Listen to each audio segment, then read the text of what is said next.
Hello শিক্ষার্থীরা, আশা করি সবাই ভালো আছো। আসলে আমি তোমাদের এর আগে বলেছিলাম যে এসএসসি পরীক্ষার খাতাটা আমরা কিভাবে প্রেজেন্ট করলে ভালো মার্ক পাবো সেই বিষয়ে দেখাচ্ছিলাম। আর আমি তোমাদের বলেছিলাম যে খাতাগুলো আমরা কিভাবে আমরা খাতাগুলো এই যে বোর্ড পরীক্ষা আমি একটা খাতা নিয়েছি, এই খাতাগুলোকে আমরা কিভাবে ওই মার্কশিটগুলো নির্ভুলভাবে পূরণ করতে পারি এবং সেই বিষয়গুলোকে আমি তোমাদেরকে সুন্দরভাবে প্রেজেন্ট করব। আশা করছি যে এটা তোমাদের অনেক উপকারে দেবে। এই যে এমসিকিউ আছে, এখানে একটা সৃজনশীলের জন্যও আছে। হ্যাঁ, সেটা আমরা কিভাবে পূরণ করব সেটা আমরা যথাযথ দেখাবো।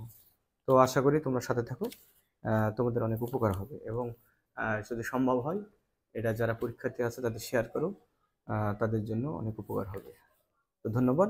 চলো যাই আমরা এবার হাতে কলমে দেখি যে আসলে কিভাবে আমরা এটা পূরণ করব। হ্যালো শিক্ষার্থীরা, এখন আমি তোমাদেরকে পর্যায়ক্রমে দেখাবো। তোমরা যখন পরীক্ষা টিচার খাতা দেবে, এরকম একটা এমসিকিউ আর একটা সৃজনশীলের এই জন্য দুটো খাতা দিয়ে দিবে। খাতা দেওয়ার পরে তোমাকে যেটা করতে হবে, এটা 15 মিনিট আগে দিবে। হ্যাঁ, 15 মিনিট দিয়ে আগে দেওয়ার পরে তোমার এরকম একটা রোল নাম্বার আর রেজি নাম্বার দেওয়া থাকবে। হ্যাঁ, তো এই রোল নাম্বার রেজি নাম্বারটা আমি তোমাদের আসলে ভিডিওটা বড় হয়ে যাবে বলে আমি শর্ট টাইমে করার জন্য আগেই পূরণ করে রেখেছি। এই রোল নাম্বারটা, এই যে তোমাদের এরকম একটা বক্স আছে, এখানে রোল নাম্বারটা দেখে তুলতে হবে। আর এই যে রেজি নাম্বারটা এখানে দেখে তুলতে হবে। এটা এমসিকিউ শিটটাকে করাচ্ছে, রেজি নাম্বারটা তুলতে হবে। তোলার পরে এখানে একটা তার আরেকটা বিষয় কোড আছে, সেট কোড আছে। তুমি যে প্রশ্নে যে সেটটা পাবা অবশ্যই সেই সেটটা পূরণ করতে হবে। যেমন এখানে ক সেট পেলাম, আমি ক পূরণ করতে হবে। খ সেট পেলে খ পূরণ করতে হবে, এটা অবশ্যই করতে হবে। আর যে পরীক্ষার দায়িত্বে থাকবে সেই শিক্ষক এখানে একটা স্বাক্ষর দেবে। তুমি ইচ্ছে করলে তারিখটা আর বিষয়টা লিখে রাখতে হবে। না, বাংলা পরীক্ষা লিখলাম, প্রথম পত্র হলে প্রথম পত্র, আর পত্র না থাকলে যে বিষয় সেটা লিখে রাখলাম। আর হেডলাইনে দেখবা যেখানে এসএসসি আছে, এসএসসিটা একটা টিক মারে দিবা।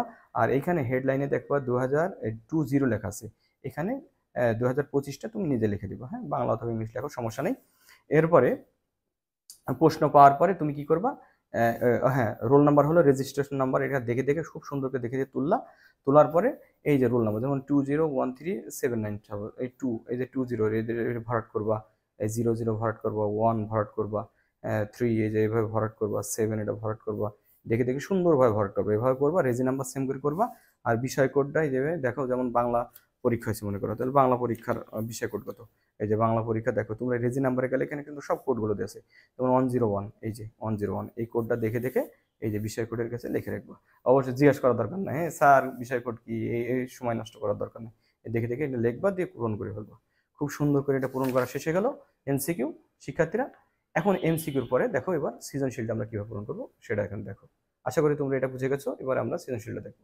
শিক্ষার্থীরা, সৃজনশীলের জন্য সেম এরকম একটা পাবো ওয়েমার শিট। এই ওয়েমার শিটের 3টা পার্ট আছে, প্রথম পার্ট, দ্বিতীয় পার্ট, তৃতীয় পার্ট। তোমরা ভুলেও এই দ্বিতীয় আর তৃতীয় পার্ট পূরণ করতে যাবো না, তোমাদের কাজ হচ্ছে প্রথম পার্টটুকু।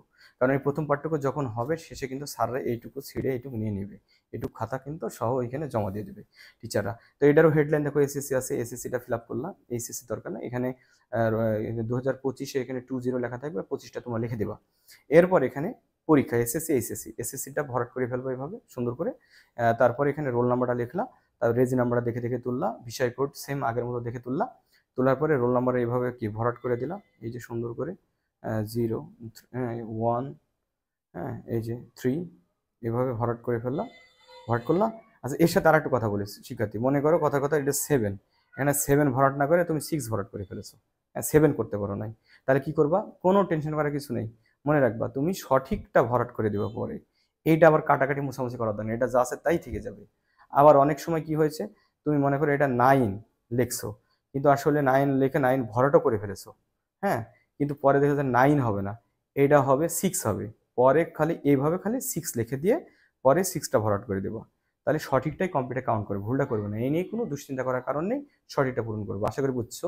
তার রেজি নামটা ফিল আপ করলা, বিষয় কোডটা কিভাবে পূরণ করলা।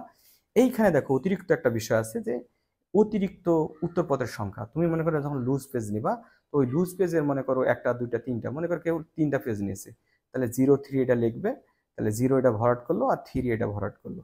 3টা লুজ পেজ নিয়েছে, এটা অবশ্যই একেবারে লাস্টে ভরাট করবো, এটা অবশ্যই করবো, এটাকে করা উচিত। আর এই যে কাভার পেজের উপরে দেখো একটা মার্ক আছে, হ্যাঁ, এমসিকিউ এবং সিকিউ দুটার উপরেই আছে। তোমার কিন্তু অ্যাটেন্ডেন্সে একটা শিট আছে, ওই শিটের উপরে এখানে লেখাই থাকে যে কাভার পেজের নাম্বারটা।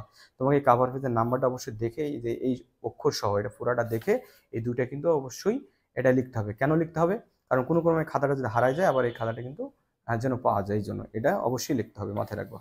লিখলা, লেখার পরে তুমি যে খাতাটা যখন পৃষ্ঠা উল্টাবা, এখানে দেখো লেখা আছে, এই যে এখানে এসএসসি আছে, এখানে তারিখ, এখানে 2025 লিখলা, পরীক্ষার বিষয় লিখলা, হ্যাঁ পত্র লিখলা, পত্র থাকলে লিখবা, নাহলে বিষয় কোড লিখলা, পরীক্ষার তারিখ, দিন, কি বারে পরীক্ষা আছে সেটা। এই স্থান থেকে উত্তর সরে করো, এই কথাটা লেখা আছে, এই স্থান থেকে উত্তর লেখা আরম্ভ করো, এখান থেকে সুন্দর করে দাগটায় মারাই দেবা, এখান থেকে একটা মার্জিন টেনে দেবা, টানার পরে এখান থেকে লেখা শুরু করবো। অবশ্যই এই পেজ থেকে লেখা শুরু করতে হবে, মাথায় রাখবা। আর লেখার আগে সর্বপ্রথম খাতা পারবো, পৃষ্ঠা উল্টা দেখবো, অনেক সময় খাতা ছিঁড়াও থাকে কিন্তু, এটা মাথায় রাখবা। তারপরে এই লাস্ট পেজে অনেকে বলে শিখেছে স্যার লিখবো কি লিখবো না, তোমার ইচ্ছা। তুমি যদি মনে করো যে লিখবা, টাইম কম, লুজ নিতে গেলে সময় ব্যয় হচ্ছে, তাহলে ওই টাইমে লিখে দিবা। আর যদি আদারওয়াইজ সময় থাকে তাহলে এই পেজে না লেখাই ভালো। তো আশা করি তোমরা শিক্ষার্থী বুঝে গেছো। এরপরে দেখো উত্তর, তখন অতিরিক্ত লুজ পেজ নিবা, তখনও আবার তোমার একটা দেখো লুজ পেজ নেওয়ার সময় এরকম একটা অতিরিক্ত খাতা পাবা। সেই খাতায়ও কিন্তু আবার এই যে দেখো, এই যে এসএসসিতে ফিল আপ করতে হবে, পরীক্ষার বিষয় দিবা, পত্র দিবা, বিষয় কোড দিবা, পরীক্ষা নেবে, একই কথা। এভাবে তারপর কি তুমি হচ্ছে কি করলা, সুন্দর করে মার্জিনটা দিয়ে নিবা, মার্জিন দিয়ে লেখা শুরু করে দেবা। হ্যাঁ, এই হচ্ছে তোমাদের পরীক্ষার খাতা সংক্রান্ত বিষয়। আশা করি যে এগুলো তোমাদের অনেক উপকারে দিবে। আর তোমরা দয়া করে এইগুলো হচ্ছে তোমরা বেশি শেয়ার করো। যারা হয়তো বা নতুন পরীক্ষার্থী, তারা অনেকে ভিডিওতে আছে খাতাটা কি হবে না হবে, কিভাবে পূরণ করব।